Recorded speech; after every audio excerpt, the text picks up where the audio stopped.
ayat 190 ya. Surah kita Ali Imran adanya, surah Maidah ayat yang kita bincangkan. Tapi dalam ayat surah Al-Maidah ini Allah SWT menekankan berkaitan dengan apa yang Allah telah halalkan jangan diharamkan. Jadi kalau apa yang Allah dah halalkan itu kita haramkan, kita termasuk golongan-golongan yang melampau batas. Tuan-tuan, ataupun benda-benda yang haram yang kita halalkan pun termasuk golongan-golongan yang kita kata melampaui batas. Tuan-tuan ya. Jadi apa yang saya kasih, kita lihatkan fitrah tuan-tuan ya. Ibu yang saya kasih sebenarnya fitrah manusia ni ya. Kenapa tuan-tuan ya, kita fitrah manusia di awal-awal kejadian itu sebenarnya ia adalah perjanjian itu dengan Allah Subhanahu Wa Taala. Fitrah manusia ni dia inginkan kembali kepada Allah Subhanahu Wa Taala. Di saat dia susah umpamanya, di saat dia ditimpa ujian umpamanya, ya, mereka akan mencari Allah Taala. Di saat manusia memerlukan bantuan umpamanya, ya, tuan-tuan, hidupnya susah, yang memerlukan hajat, dia akan cari Allah Subhanahu Wa Taala. Baru dikenal tikau sejadah, baru dikenal rumah Allah ya. Dia maksudnya fitrah manusia itu memang nak mencari Allah Subhanahu Wa Taala. Ya, maksudnya kembali pada Allah Subhanahu Wa Taala, fitrah manusia. Sebab apa tuan-tuan ya? Perjanjian ya, di alam roh lagi sebenarnya. Perjanjian kita ya, bila Allah SWT itu menciptakan roh itu, maka Allah tanya roh ya, wa ma anta wa ma ana. Man ana siapa kau, siapa aku? Dia kau siapa, aku siapa? Ya Allah tanya roh itu. Maka roh pun menjawab, engkau Tuhan, aku ni hamba. Jadi perjanjian itu telah berlaku dikata dari alam roh lagi ya. Tadi maksudnya roh ni inginkan kembali kepada Allah Subhanahu Wa Taala ya. Cumanya bila kita dah berlahir ke dunia, terserah kepada ibu dan ayah yang mencorakkan.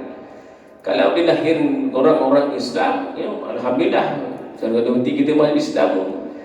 Tapi kalau dilahir bukan Islam, ini Buddha ke sebagainya, itulah anutan yang dianutnya tuan-tuan gitu.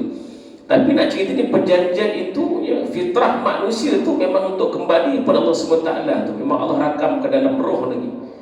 Berbanding dengan nafsu. Nafsu bila Allah tanya, siapa kau, siapa aku, sombong nafsu. Engkau, aku. Nafsu ni perangai. Allah tanam, Allah bakar dia, beribu tahun Allah bakar dia. Ini sebabkan Allah ciptakan nafsu tu ya. Tapi sombong dia tu ya. Allah bakar dia beribu tahun, keluarkan balik, tanya lagi, siapa kau, siapa aku? Engkau, aku. Allah bakukan dia beribu tahun lagi. Ya, Allah keluarkan balik, tanya lagi, siapa kau, siapa aku? Tetap dia kata engkau, aku. Itu nafsu. Ya, kemudian Allah SWT perintahkan nafsu tadi, engkau berpuasa. Kau berpuasa. Ya, bila berpuasa barulah tuan-tuan, bila nafsu tu menjalani ibadah puasa tu, menjadi puasa dan perintah puasa tu, barulah dia mengaku engkau Tuhan, aku adalah hamba. Tuan-tuan. Jadi tuan-tuan, kita manusia nak melemahkan hawa nafsu itu adalah dengan banyaklah berpuasa. Mampu untuk mengekang hawa nafsu. Tuan-tuan, Masya-Allah ya, gitulah. Jadi maksudnya perjanjian di alam roh itu fitrah manusia untuk kembali pada Allah Subhanahu Wa Taala. Tuan-tuan kasih ya, kenapa kita ya, nak kembali pada Allah Subhanahu Wa Taala ya? Ini beberapa punca sebab lah tuan-tuan ya, kita kata ya. Kenapa manusia nak kembali pada Allah Subhanahu Wa Taala? Sebelum kita bincang lanjut tuan-tuan ya. Jadi kata Imam Jauzi, pertama, Allah itu adalah tempat bergantung. Manusia ni dia nak kembali sebab Allah lah tempat bergantung, tak ada tempat lain lah. Ya tuan-tuan, di saat kita susah tuan-tuan, minta tolong dengan orang ya tuan-tuan, kadang kita manusia tuan-tuan banyak bercerita dengan manusia, banyak minta tolong dengan manusia ya, tuan-tuan ya, banyak mengadu dengan manusia. Manusia tak boleh buat apa-apa. Paling tidak manusia ni mampu kesian ya. Sian tengok muka kau ya, aku dah cakap dah kau tak dengar, balik dia marah je kita balik. Kau degil lah dengan manusia macam itu. Dia cerita tuan-tuan ya, banyak manusia ni. Tetapi sebenarnya Allah suruh manusia ni kau banyak mengadu, kau banyaklah bergantung pada Allah Ta'ala tu. Cerita dengan Allah Ta'ala tu. Ada satu cerita tuan-tuan, saya pernah berlaku. Dia ada hutang ya, 23,000 ya, hutang ya. Banyak cerita tuan-tuan, hutang sebab apa dan sebagainya lah tuan-tuan ya. Saya rekatkan saja ya, dia ada hutang 23,000. Nak kena jelas dalam tempoh sebulan ya, jenuh nak cari 23,000 tuan-tuan, nak jelas sebulan tu. Kerja siang malam pergi petang pun tak dapat. Tuan-tuan ya, jadi dia jumpa orang sana sini, telefon kawan sini, tanya. Tak ada seorang pun nak bantu.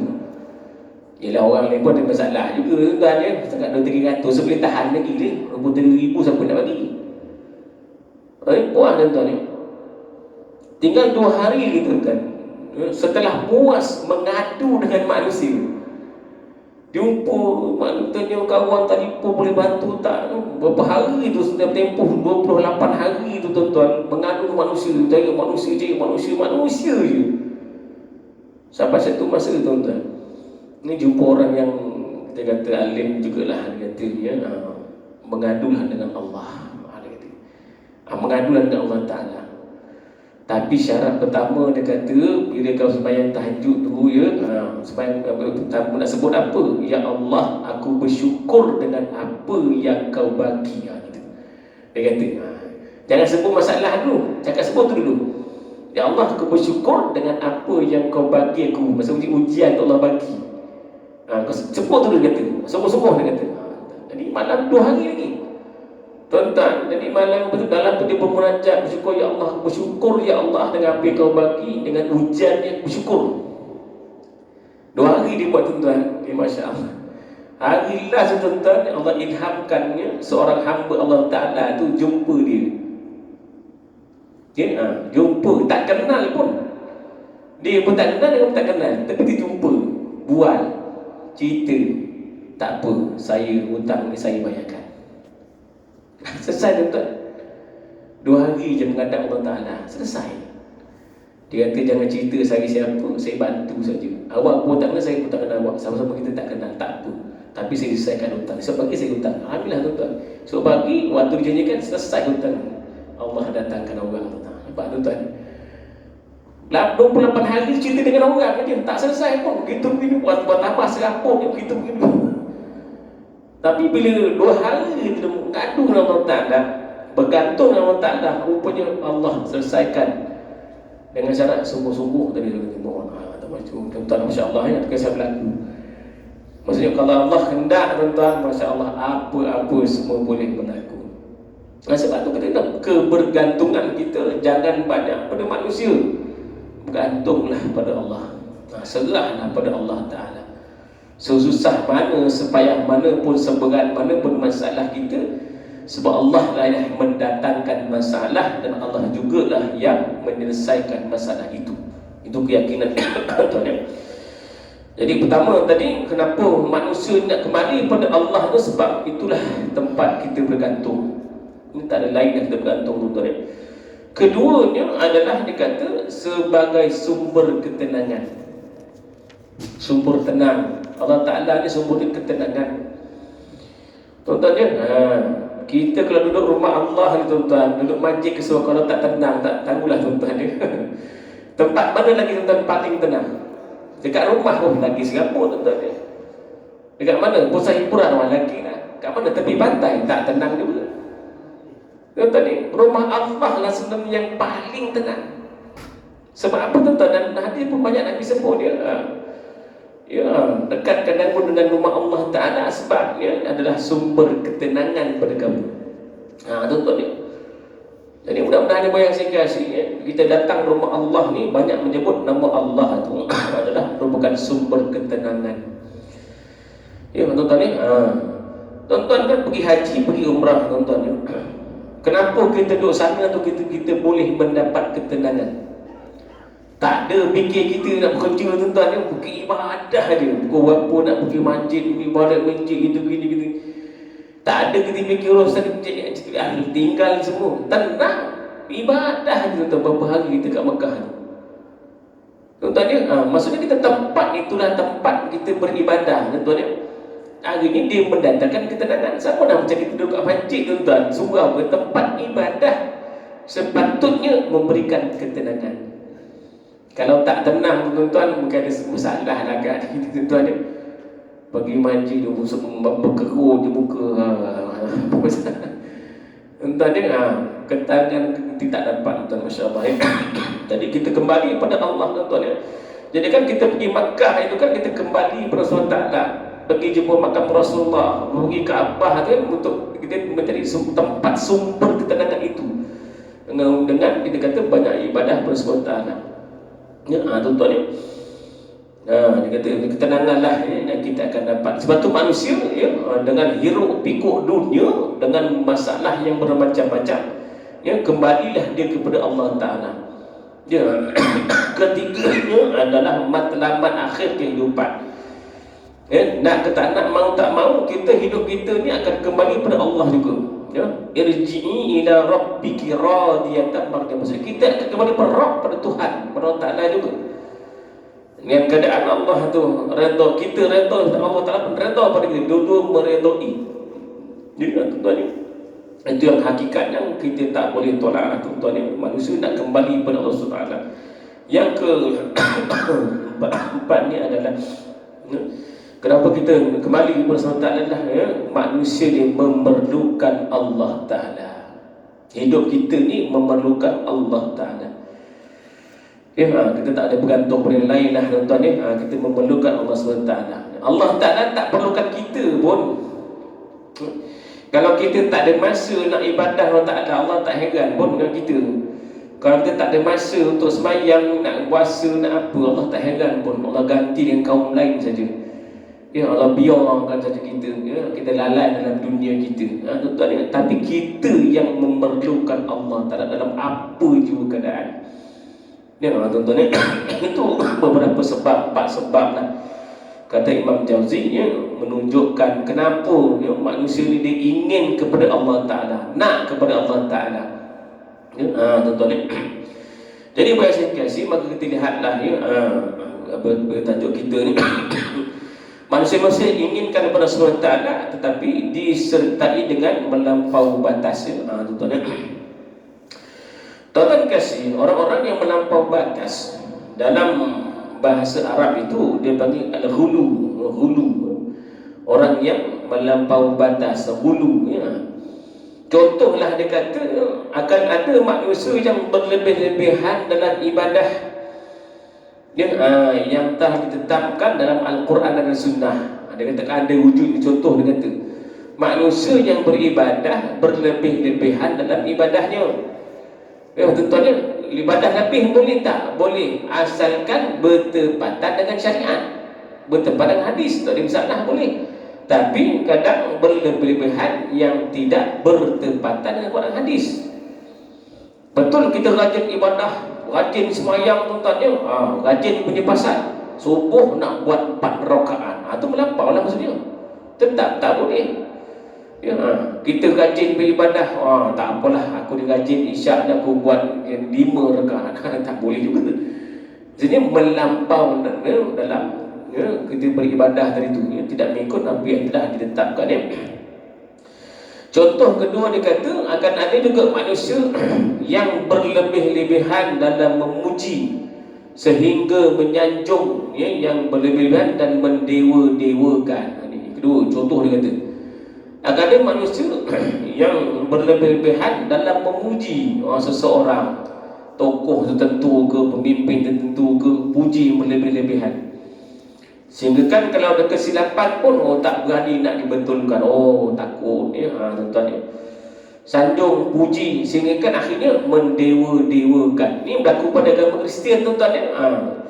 Menyangka Nabi Isa itu anak Allah Ta'ala. Sebab itulah dia mula daripada puji, kemudian ya, menyanjung, akhirnya mendewa-dewakan, mengangkatnya sebagai anak Tuhan. Itu kesilapannya. Jadi melampau-lampau lah, tuan-tuan. Tuan-tuan, Masya Allah, puji itu boleh, tak ada masalah, sekadarnya saja ya, tuan-tuan ya. Tapi bila sampai tahap melampau, ya, menyanjung, akhirnya mendewa-dewakan. Itu yang akhirnya kesilapan ya, yang syaitan inginkan pada manusia itu. Ataupun dia kata contohnya akan ada manusia yang berlebihan dalam mengkritik ya, sehingga menghina ahli. Melampau juga tuan-tuan dia, mengkritik itu boleh, tak ada masalah, asalkan ya, jangan sampai menghina. Itu tak boleh. Melampau lah maksudnya tuan-tuan dia, kritik itu boleh ya, tuan-tuan dia, tapi jangan sampai dia kata menghina ya, merendah-rendahkan dia, meremeh-temehkan berapa jelas begitulah tuan-tuan dia.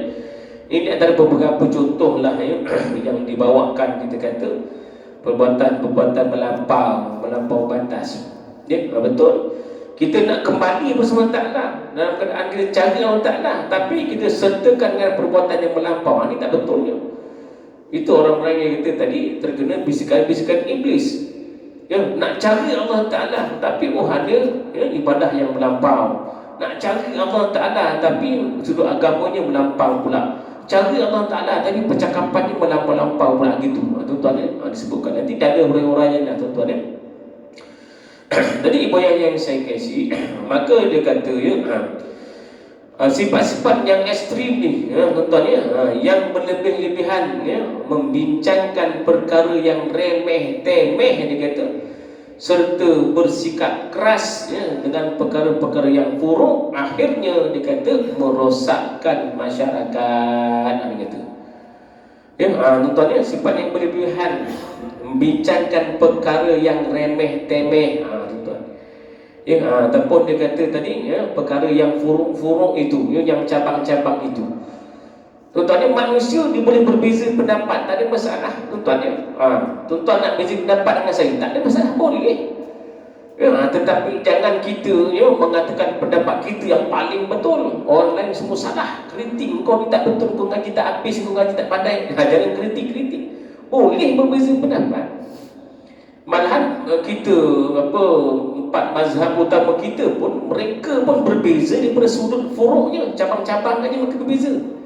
Tapi daripada sudut dasar, tunjang, akar, Quran Sunnah juga, itu tak ada masalah. Itu jangan berbeza. Berbeza dari sudut kita perkara yang kecil-kecil tuan-tuan ya, tak ada masalah, boleh. Itu dibenarkan dalam Islam. Dengan kita kata adab-adab yang tertentu ya, jadi kalau benda yang remeh-temeh pun dibawa perbincangan, akhirnya kita kata tadi menghancurkan, memporak-porandakan masyarakat. Ini nak ikut mana satu kan? Zaman akhir zaman kan banyak orang-orang yang bijak pandai kan bertelagah tuan-tuan ya, tuan-tuan mesti dimaklum. Asyik nak berdebat, asyik nak bergaduh, itu masalah tuan-tuan ya. Bincangkan perkara yang kecil-kecil, bincangkan perkara contoh macam doa kunut, itu kan perkara kecil-kecil tuan-tuan. Mazhab masing-masing, kalau kita kau pegang Syafi'i, ikutlah Syafi'i, kata apa sudah. Orang yang kata dipegang pada Hanbali, sila peganglah pendapat, tak ada masalah pun. Kita menghormati si pendapat masing-masing, tapi jangan kita menegakkan pendapat aku yang paling betul, kau kena ikut aku. Itu yang silapnya, akhirnya berpecah pula. Itu contoh lah tuan-tuan ya. Masya Allah ya, gitu. Ataupun orang pertikaikan ya, orang menyarfa'nal bala, orang kata mana ada dalilnya, orang kata orang bincang. Ini perkara furuk tuan-tuan ya kan, terbalikkan tangan itu seorang tak terbalik gini pun tak apa. Itu dah kita kata perkara furuk pada kecil je tuan-tuan ya.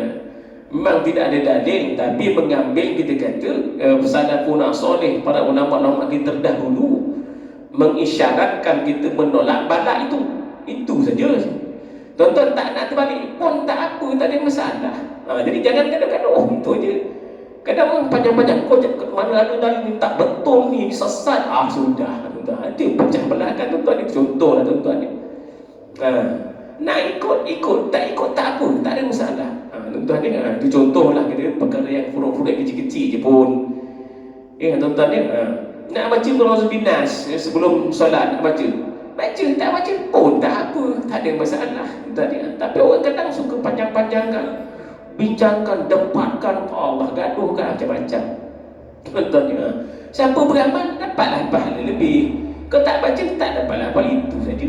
Tuan-tuan ni, masya-Allah tu contoh kita kata perkara yang furuk-furuk yang kecil-kecil ni maksudnya kata Imam Jauzi, perkara yang kecil-kecil remeh-temeh ni, Dia kata jangan dilebatkan, jangan secara berlebih-lebihan, dia kata. Akhirnya memporak-porandakan masyarakat. Tuan-tuan, masyarakat pening. Aku nak dengar cakap siapa ni. Ini kata ini kata gini, dalam pening. Lantang kau lah tinggal. Itu contoh lah tuan-tuan. Jadi bayangnya itu perkara yang kecil-kecil lah tuan-tuan. Nak berpegang silakan, dia tak ada masalah. Jadi yang saya kasih, maka kata Imam Jauzi dilanjutkan lagi, walaupun manusia berada dalam keadaan berilmu sekalipun, dia kata kadang-kala iblis, dia kata membuka ruang agar manusia itu terjerat dengan perkara yang melampau batas. Tuan-tuan.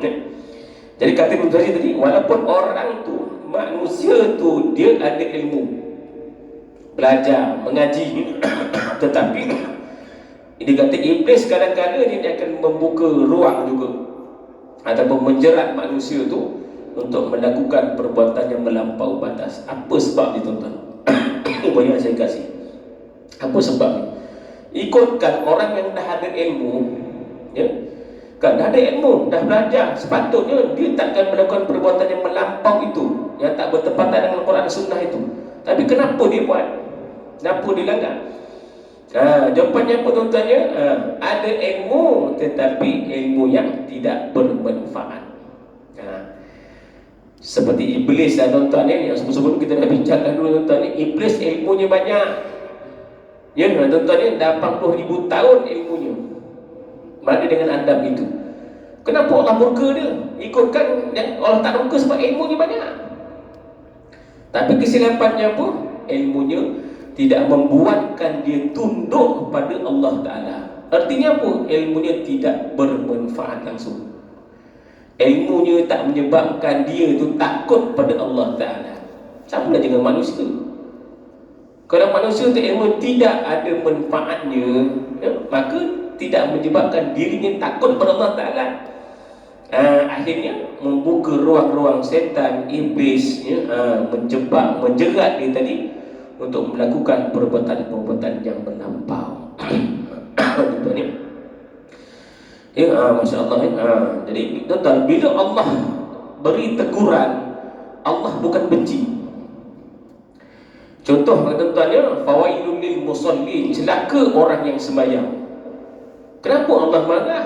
Adakah Allah benci kita sembahyang? Patutnya orang yang tak sembahyang tu lagi Allah benci. Tuan-tuan, sekat aja dia punya rezeki dia. Contohlah tuan-tuan. Tapi kenapa Allah tegur? Celaka orang yang sembahyang. Apa sebabnya? Nanti dahum salatihim sahun. Solatnya dalam keadaan lalai rupanya, gitu. Solat tapi lalai, gitu. Tuan-tuan, jadi bila Allah tegur, Allah datang Al-Quran, bukan Allah benci.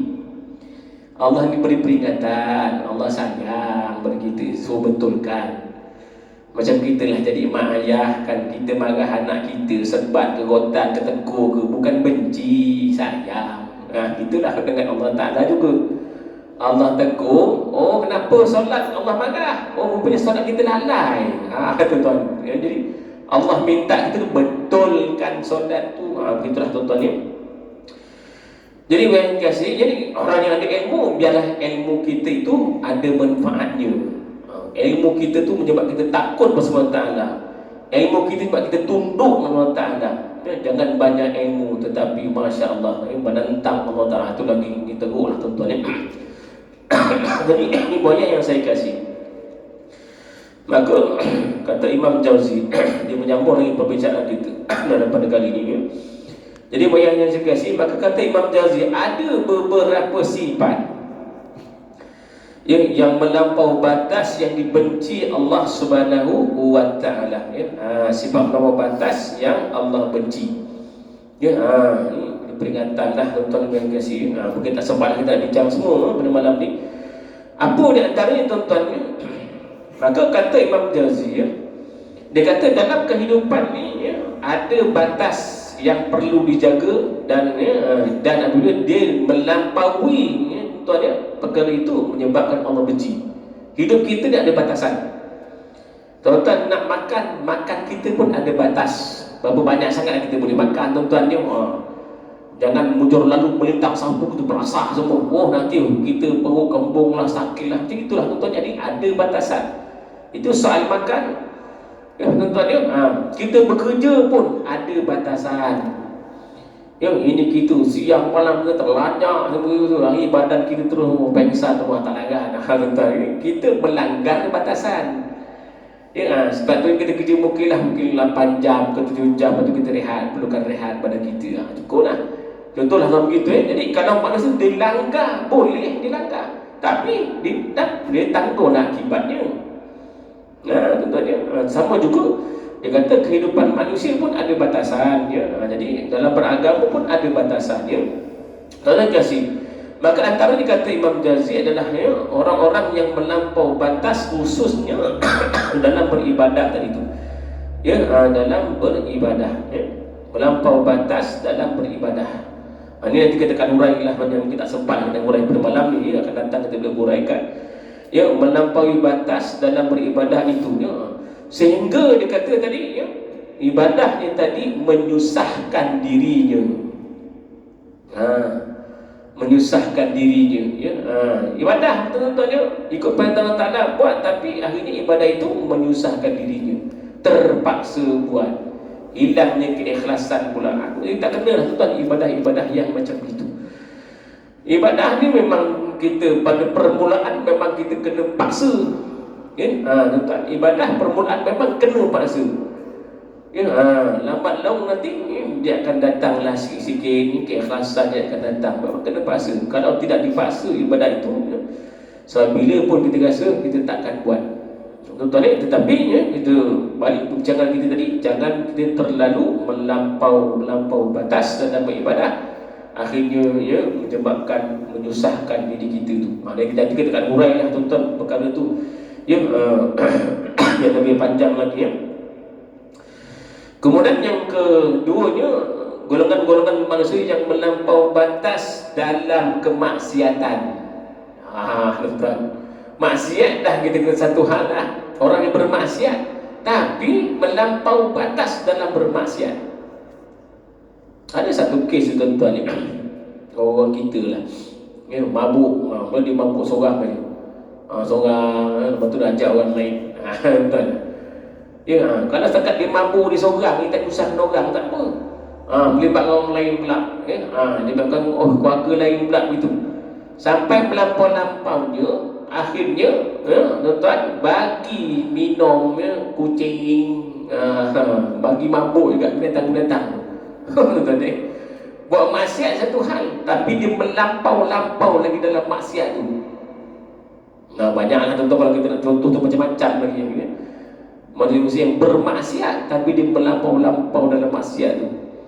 Ada golongan-golongan yang Allah benci lah tuan-tuan ya. Kalau kata maksiat tu tuan-tuan, yang bukanlah kita suruh dia buat, tapi dia buat tu kalau kita diri sendiri saja. Dia kata dia seorang je lah akibatnya. Tapi kalau dia melibatkan orang lain, orang Alhamdulillah, termasuk kita melampau-melampau dalam bermaksiat itu. Kemudian ketiga ni tuan-tuan adalah ya, kita kata golongan yang melampau batas dalam kehidupan. Tuan-tuan ni, golongan yang melampau dalam kehidupan ni. Tuan-tuan kasih, nanti tiga perkara ni kita akan huraikanlah ya. Mungkin akan datang kita akan huraikan. Cuma kita masuk sikitlah di hujungnya, patungnya, sebab ya, apa sifat hulu ni tadi, sifat melampau ni apa sebabnya, apa puncanya ya. Antaranya tuan-tuan adalah ya, kerana kejahilan. Antaranya lah banyak perkara yang tak betul tuan-tuan, kebanyakannya tak ada ilmu ataupun jahil, itu biasanya punca tu ya. Kenapa diletak tuan-tuan? Pertama, nak menyuruh pada kita manusia ni jangan jadi orang jahil, kena cari ilmu tuan-tuan ya. Tuan, itu punca pertama lah, orang yang gulu, orang yang melampau. Keduanya, orang-orang yang terlalu ta'assub. Akibat terlalu ta'assub dan fanatik dengan pendapatnya ataupun pendapat tokoh-tokoh tertentu, menyebabkannya tutupnya ruang-ruang perbincangan. Tak nak bincang sebagainya. Mungkin terlalu ta'assub dengan untuk guru tertentu apa ya. Orang lain tak dengar pendapat ni tak betul, semua tak betul. Tuan-tuan ni, jadi terlalu kita kata ta'assub ataupun fanatik tuan-tuan. Ada satu cerita lah tuan-tuan di akhir ini kata kisah seperti Abdul Rahman Al-Muljam Al-Muradi. Tuan-tuan, dia ni ahli Quran, ahli ibadah. Dia disebut dalam surah sebutkan Quran ahli ibadah. Tetapi tuan-tuannya dia mengambil tindakan di luar jangkaan. Apa tuan-tuannya? Dia inilah sebenarnya yang membunuh Sayyidina Ali. Tuan-tuan ya, apa masalahnya tuan-tuan ya? Dia ni ahli Quran, ahli ibadah. Jangan main tuan-tuan ya. Ahli Quran, kalau kita kata ahli Quran takkan dia. Ahli ibadah takkan dia macam gini tuan-tuan ya. Maksudnya ada kesilapan dalam dia melaksanakan ibadah tu. Sebab tak ada kesan. Akhirnya dia ambil tindakan tadi, surah menyebutkan dia membunuh Sayyidina Ali dengan alasan untuk berjuang atas nama Allah Ta'ala. Sebab dia termakan bisikan-bisikan daripada kaum-kaum yang benci, puak-puak yang benci. Tuan-tuan boleh tengok ni sejarah Zainal tu panjang kisahnya. Dia termakan dengan kata-kata daripada musuh Sayyidina Ali tu yang mengatakan darah Sayyidina Ali ni halal dibunuh. Tuan-tuan ya, dia dah ambil kesempatan. Sebab dia terlalu ta'assub dengan pendapat orang. Itu akhirnya dibunuh Sayyidina Ali karramallahu wajhah. Tuan-tuan, ahli ibadah ahli Quran, duduk dengan Sayyidina Ali, sama-sama semayang Al-Quran, sama-sama. Itulah juga yang berlaku pada Sayyidina Osman pun sama juga, orang yang sama, ibadah yang sama, sebagai sama tuan-tuan ya. Tapi tindakan tuan-tuan diambil di luar jangkaan tuan-tuan ya. Sehingga kan bila dia dihukum dengan hukum bunuh juga tuan-tuan ya, maka dia masih tetap dia berkeyakinan, dia kata tindakan yang dia buat itu adalah mendapat Allah redha dengan perbuatan itu. Sampai tak macam itu tuan-tuan, sebab kita terlalu ta'assub dia kata dengan sesuatu pendapat itu tuan-tuan ya. Itu sebagai contoh yang berlaku dalam peribatan sejarah kita lah tuan-tuan ya. Mudah-mudahan kita kata menjadi pelajaran lah bagi kita. InsyaAllah tuan-tuan, saya pun tak berhajat lah panjang-panjang perdebatan. InsyaAllah nanti kita akan huraikan melampau suri ibadah, kemaksiatan, kehidupan tu macam mana. Mudah-mudahan sikit sebanyak menjadi pengajaran bagi kita lah tuan-tuan. Mudah-mudahan kita tidak jadi orang yang melampau dalam kita beribadah tuan-tuan. Masya Allah ya. Mudah-mudahan Allah SWT bantu kita, Allah sayang kita, Allah kasih kita. Moga Allah ampunkan dosa kita, insya-Allah, amin ya rabbal alamin. Al-Fatihah.